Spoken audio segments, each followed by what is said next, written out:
Hi, Nikki Duffy here, choosingfortoday.com, and I'm going to be talking about some traumatic things that happened in my life. So if it's going to ruin your day, if you don't want that to be the case, I've got Johnny doing some DIY behind me.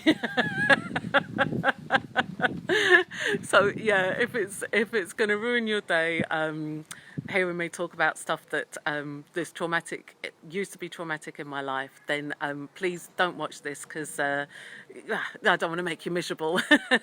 And part of the reason that I don't share my story as much as people encourage me to, they say, "Oh my God, you got to talk about this stuff. People, it would help people." And part of the reason I don't talk about my story is because I had the point of view, which obviously I still seem to have to some extent, the point of view that me telling people of like the trauma that I experienced in my life would upset them, and I don't want to be going around upsetting people.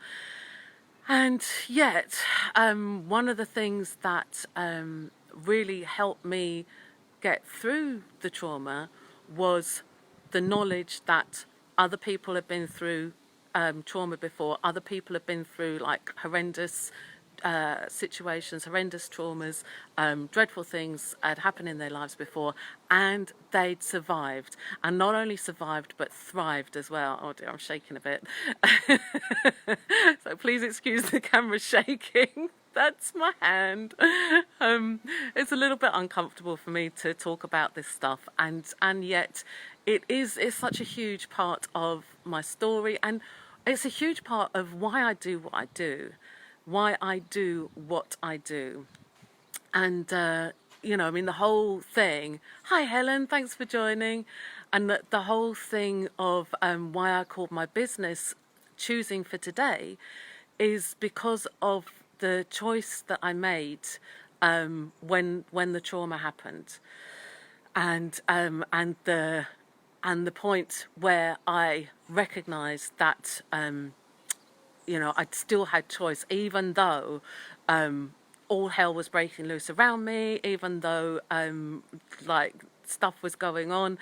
I recognised that I still had choice in that, and that was just huge for me. And I would like to share that, just even if that's all you get from this, that no matter what's going on around you, no matter how crappy things are showing up, no matter how miserable life is, or whatever the stuff that's going on that's getting you down, you still have choice. And I'm not saying that to make you wrong for the choices you're making, or because some people can be like, oh well, why would I choose this misery if I have so much choice? Why would I choose this misery in my life? And it's not about making you wrong for the choices you've made that have got you there. It's the whole idea is to empower you and ignite you and remind you that you can change things, and all it takes is choice. And I say all it takes. I mean, some choices take tremendous courage to choose them, and you have that courage. Just remember, you are stronger than you know, and your choice is important. You are important. So I was starting to get all emotional now and haven't even told you. Okay, so this is what happened back in 1995 in my life. So we're talking like nearly 30 years ago. And what was it? Anyway, my maths is whatever. 1995. It's a long time ago. So what happened was my older sister Sophie, she met someone who she thought was marvelous, and they got married really quickly. And he seemed to be, he had a certain charm about him. He wasn't everyone's cup of tea, but he seemed to be like a good thing for her. And then they got married really quickly, and gradually we started to notice he was getting more controlling, and little signs which now when you look back, it's like they seem like enormous red alert flags, but at the time, you're living your life, you've got lots going on. And anyway, so Sophie endured 6 years of marriage to him, and he got more and more abusive, he got more and more controlling, he got violent, and blah blah blah blah blah. And she became pregnant, and the he ramped up the abuse, which is, I mean, if any of you are familiar with sorry, I got the dog down here playing with my toes. If any of you are familiar with like domestic abuse or things like that, it's a very it's a very repeated. It's a pattern that is often repeated. It starts with control and with small elements of control which ramp it up, and then violence comes in, and etc. And when, if the woman gets pregnant, then, and it's the man who's being abusive, the violence can escalate. So in so many ways, my lovely sister Sophie was a typical, excuse me, was what some professionals who work in that field would say is a typical case of somebody falling into a domestic abusive relationship. So she had her beautiful baby. They had their baby, and it was her baby Amina, gorgeous little girl, and she looked exactly like him. So anyway, so she was his child. Excuse me. So, and Sophie, she left him for a bit, and then she went back, and blah blah blah. She didn't know what to do. Sophie was. We were all brought up in my family that family was everything, and you got married for life, and the whole, we bought that whole happily ever after fairy story. That was very much part of our reality. So anyway, my lovely sister Sophie, when her daughter Amina was 16 months old, she had enough, and she left him, and she went to my parents' house with her baby in the buggy, and she just looked like she'd just grabbed whatever she could manage and put it at the bottom of the buggy. She had a bit of jewellery, her passport, and some other important documents, and the clothes on her back, and that was it. And she went to my parents' house, and my parents were out at the time. Sophie had a key. And when they came back, they rang my other sister, who was supposed to be popping round for a cup of tea that afternoon, and they rang her and said, "Oh, we're home now. Come, pop round whenever," and left a message on my other sister's answer machine to say they were home, and 20 minutes after that message had been left on my other sister's answer machine, the police received, the police received a 999 emergency call from my parents' house. It was my sister Sophie on the phone, and all it was screaming. My sister Sophie screaming, and at that time, that was seen as an abandoned call, because they didn't say anything or anything. And there was a shift change at the police station at that time, and the abandoned call didn't get picked up till about half an hour later. And when the police came round to my parents' house to see what the emergency call had been about, it was too late, and they found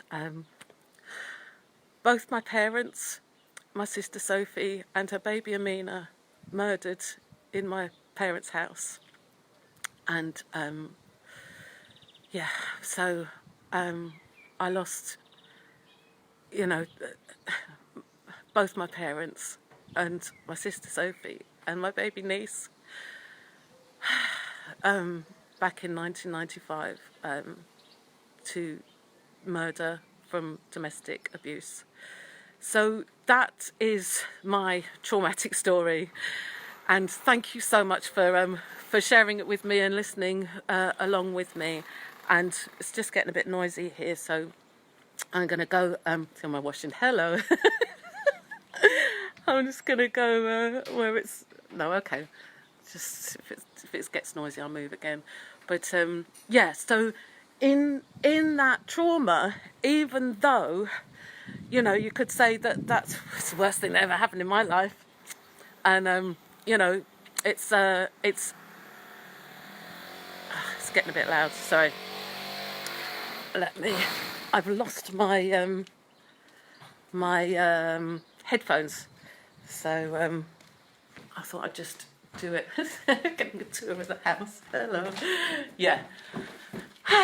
So, having somebody you really care about murdered is a huge trauma, and losing 4 people that you care about in that way, that was it's a massive trauma for me and all my family.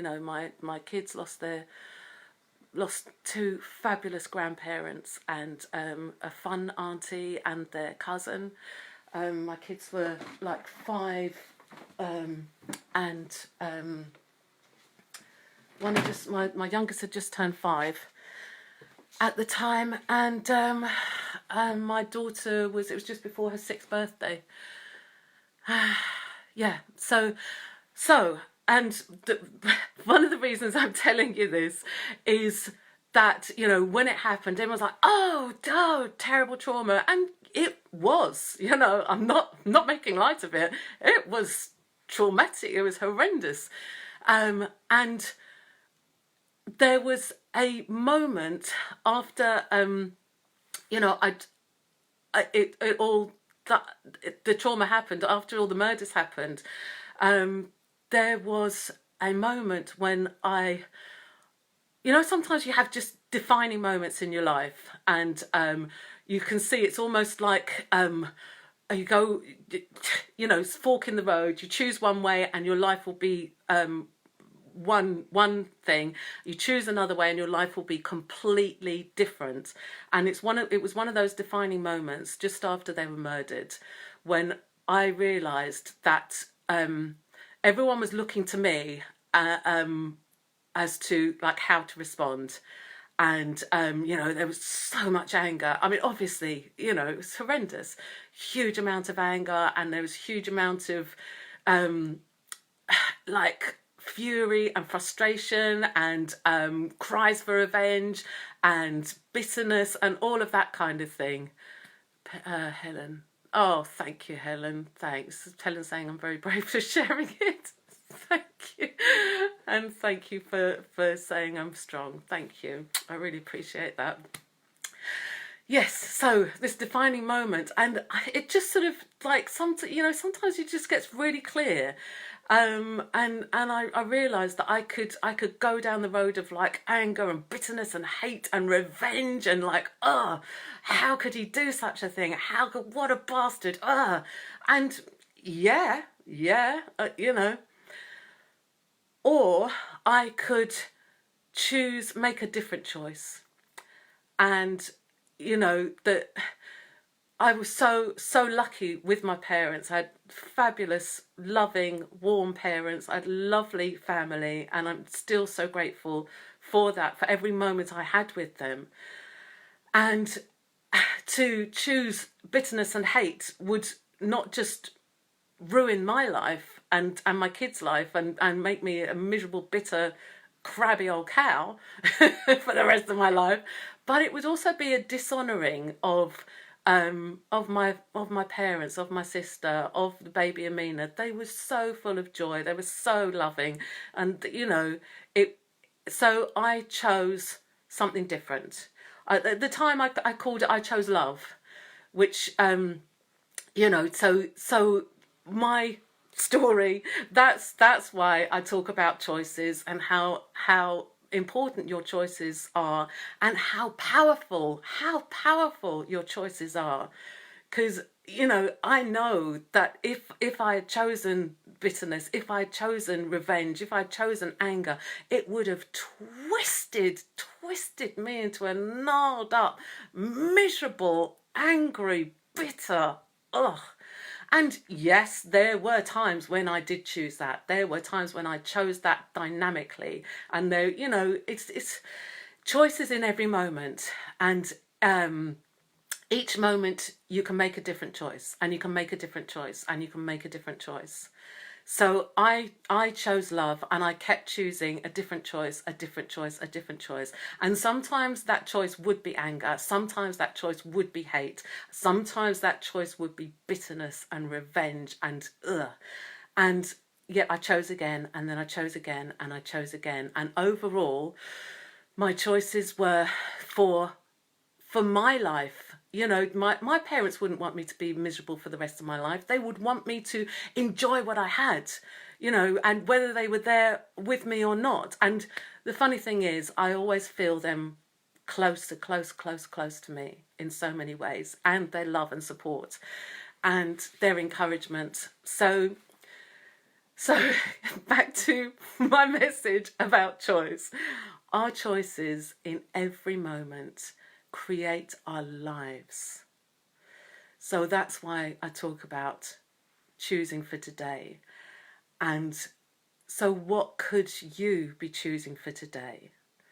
What would you like your life to look like? And choose according to that.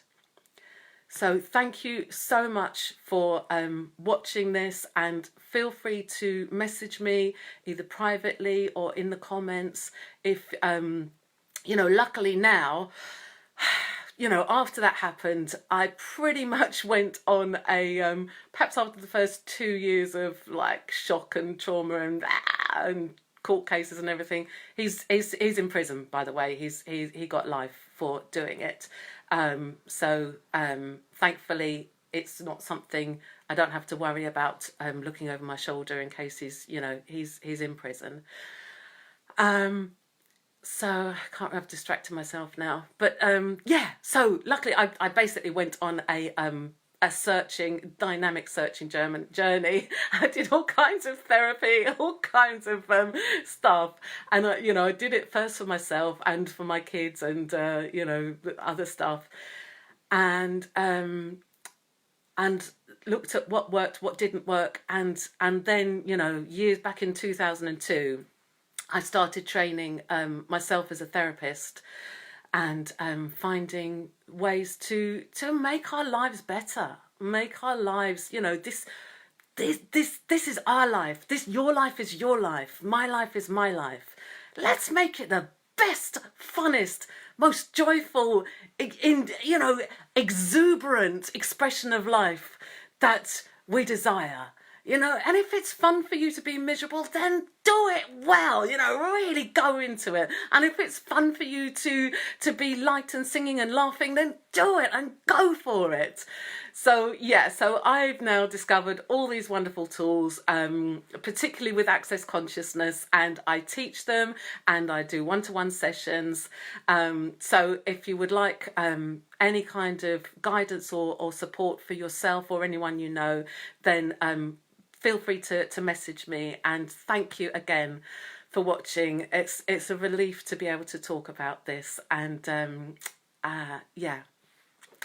And if there's anyone that you think would benefit from hearing this message, anyone who's been through something similar or is going through stuff, then please feel free to share it with them. So yes, thank you. Choosingfortoday.com, Nikki Duffy. Thank you.